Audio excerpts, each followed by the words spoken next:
Mummy, എനിക്ക് ഈ hostel മടുത്തു. ഞാൻ വീട്ടിലേക്ക് വരും. വേണ്ട മോളെ, നീ അങ്ങോട്ട് വരണ്ട.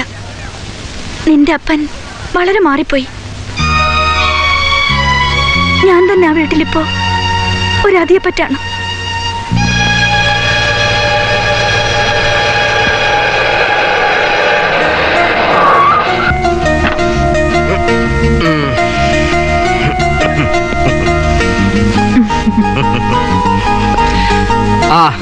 അപ്പൊ പറഞ്ഞ പോലെ അടുത്ത ആഴ്ച ഇതുപോലെ നമ്മൾ ബാംഗ്ലൂർക്ക് അല്ല KRC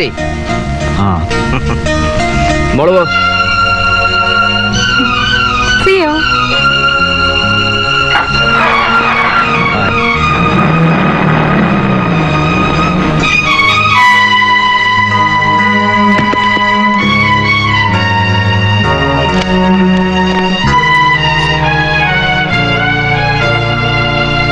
കണ്ടോടി, നീയല്ലേ പറയാറ് ഞാൻ വാസ്കോയുടെ വാലാണെന്ന്? അല്ലടി, ഈ തല കൊണ്ട് ചില്ലി കാശ് മുടക്കാതെ ഞാൻ തനിയെ ഉണ്ടാക്കിയതാണ്.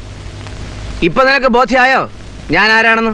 ഞാൻ കാണുന്നുണ്ടല്ലോ, തരാതരത്തില് കൊണ്ട തേവിടി ചെളിയും കൊണ്ട്. ചൂലേ, എന്താ നീ പറഞ്ഞത്?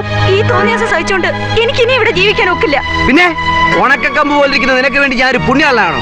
എനിക്ക് സൂഹിക്കണോടി. കണ്ടവരുടെ കള്ളും ചാരയും ചുമന്ന് നടന്ന കാലത്ത് ഞാൻ മതിയായിരുന്നു. അന്നേ വയറ് പട്ടിണിക്കിട്ട് ഉള്ളത് മുഴുവൻ തനിക്ക് വെച്ച് വിളമ്പി തന്നിട്ടുള്ളവളാ ഞാൻ. ഇല്ല, 4 കാശ് കയ്യിൽ വന്നപ്പോ എല്ലാം മറന്ന് എന്നോട് കാണിക്കുന്ന ഈ ക്രൂരത താൻ അനുഭവിക്കും. ദൈവം ഒന്നൊരാൾ മുകളിലുണ്ടെങ്കിൽ താൻ മുടിഞ്ഞു പോകത്തേ ഉള്ളൂ.